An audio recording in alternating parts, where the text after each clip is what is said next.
Hello, and welcome to The Breakdown. My name is Amaeja Fazil. Now, there has been explosions in Uganda today, and so far, 6 people have been confirmed dead. 3 have been the perpetrators, and the other 3 have been just innocent people. I'm here trying to break down this entire issue on the explosions that have happened, what we know so far, what is happening, and all this kind of stuff. There's a lot of information and there's a lot of stuff to unpack and make sense of. Given that we have so much information that is going around in one way or the other, the purpose of this show is to ask those questions that other people or media houses that are being gagged in Uganda, they are not asking. And by putting out this particular episode, I'm going to be as balanced as possible. Because to some extent, I really want to believe the dictatorship in Uganda. To some extent, I always want to believe it. But then, you find yourself that you are left with no option but to question some of the things. Now, first and foremost, I would really like to send my condolences to people who lost or who have their loved ones that have been injured in this particular incident.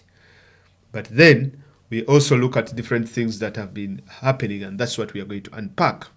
So what do we know so far?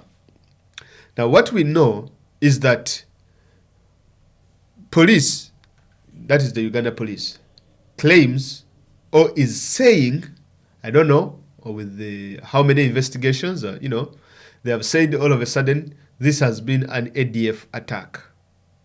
It has been a terrorist attack, and that is the narrative that we are moving with. Because we believe the Uganda police is very truthful. It never lies. It always speaks the truth. And we never question what they have to say. Until if you have lived in Uganda for long enough. Now, does the police sometimes speak the truth? Of course it does speak the truth. But then, when times come when the amount of time it has spoken the truth, if you compare it to the amount of time that it lies, there has been so many lies. And it never always takes the blame for most of the issues. So, the truthful police of Uganda that said that Bobi Wine had weapons in the Arua, and that's why they attacked and killed his driver, Kaumaya Sin, and all of a sudden those weapons vanished. It is the same police that is telling us that the attack was carried out by the ADF. And of course they are treating it as a terrorist attack, according to the Deputy IGP, Freddy Enanga. Because today Freddy Enanga is the most powerful police officer in the country. He's all over the news, he's the one all over media and all this kind of stuff. He's the Deputy IGP, like it or not. He's the one that succeeded Mr. Okoth Ochora. So that is what we know so far from the truthful police of Uganda. Now, the other thing that we know is that 6 people so far have died. Now, 6, when you hear that number, you might think, that's a lot of people. Well, you should know that 6 out of the 6, 3 are terrorists, as the police claims, and 3 are civilians or innocent people that have died, and may their souls rest in eternal peace. Now, it brings us to a very important question, because I've seen the footage of the bombs, very, very powerful bombs, and that bomb is capable, I think, of taking out like 200 people. But surely, why would any terrorist... this can be attributed to 2 things.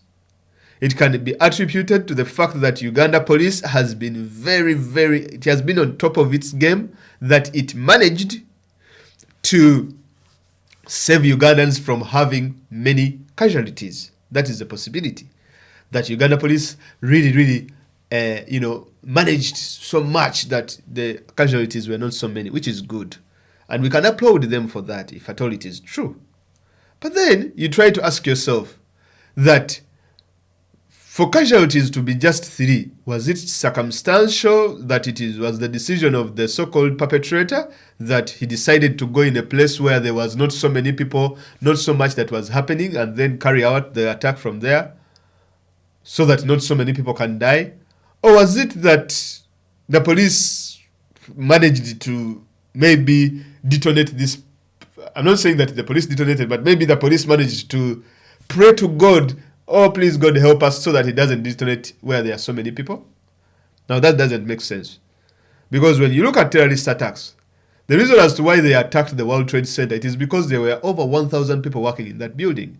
The reason as to why they attacked the Pentagon, it is because there was over, I don't know how many people that were, in that particular building. So, the number of people who are dead so far is also something that is really good, that because as in at least there are fewer people, but still we would like to send our condolences to the people, civilians who have lost their loved ones. But then you also have to ask yourself that you said there are 3 terrorists. Okay, there is one we have seen in the video, which is also questionable. But then where are the other 2? In the previous attacks, the 2 that happened last month, one of the gentlemen died in a bus. He exploded the bomb, and it is only him that died. And no one questioned that. How is that even possible? Then the other one that happened at a pork joint, the one who blew up the pork joint and chunks of pork meat went flying in the air, that one we have never known. But then you also have to ask yourself, okay, how many people have so far died in the terrorist attacks in the country? That is, I think, the other one's 2. 5 civilians have so far died. How many people were killed in November 18th and 19th? 64 people were killed. Okay. Let's just put that one out of the way. We shall come back to that particular point. What we know also, so far what we know is, after the explosions happened, no one seemed bothered, except for the areas where the bombs exploded. But work went on as usual. People in downtown were trading. Some were even refusing to close down the shops. They were not shattered. They were not scared of whatever happened. Okay, bomb has happened. I've seen more things that are even more scary than bomb attacks or terrorist attacks. I will go back to my work. That is what people have been doing in town. Meaning that people have they would rather come to work and make sure that they are able to feed their families than be scared of any of these bombs, because you would have thought that these bombs would send a lot of shockwave and a lot of fear in people. But people continued to work, which is quite interesting. And the government did not even bother to say that, okay, the entire city should shut down, because this is a very big attack, a terrorist attack, and then the entire city does not shut down almost. Well, that is quite interesting to me. Well, the city did shut down. That's what we know. And it continued, and we believe that tomorrow work is going to continue as usual. Now, the other thing that we know is that different people have tried to come out with things like, let's pray for Uganda, play for Uganda, and they are putting up the flag. Now, that campaign has not gained momentum, unfortunately, and people are not responding to it on social media. They are not even putting up the flag. I don't know why, but it is interesting. You even see within these attacks, people are not still coming together. You see, that is the extent to which this government has brought people. That even if an external force comes in and attacks the country, people still are not binding together. It's not bringing, because if this doesn't bring people together, what will? Just know that if people are even refusing to come together on this particular incident, that is how unpopular the regime is. Because you would have expected people to be putting up flags and all this kind of stuff. Yes. I personally, I don't know who even brought the flag idea, but I don't know. That's why I've not yet put it up. But the biggest reason as to why I'm not putting up the flag idea and why so many other people are not buying this particular thing is that the arrest of Muslims is also taking place, by the way. You should know what we know so far. It is underway. So many people are being rounded up. If they find you with a beard or anything that shows that you're a Muslim, you're being rounded up and taken away, never to be seen again, all in the name of ADF.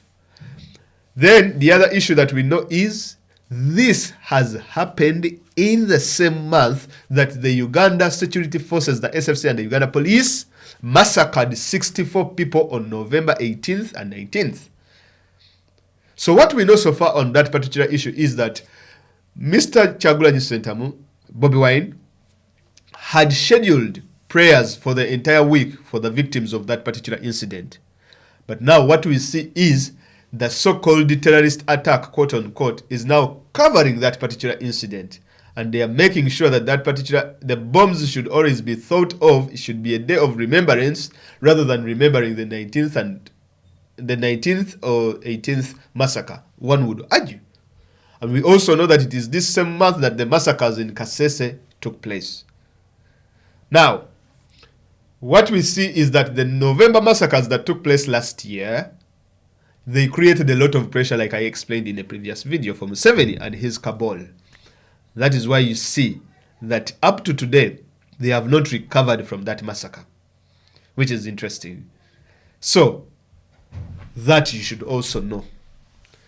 But then, lastly, what we know is that there is a gentleman that I'm going to do a video about called Howard Graham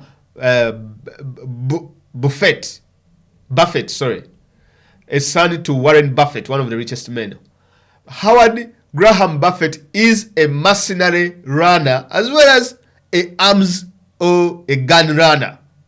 Someone who trades arms and all this kind of stuff.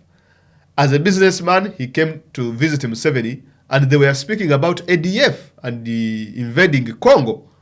This is a white mercenary who came to Uganda under the guise of doing business, but talking about invasion of another state using Museveni.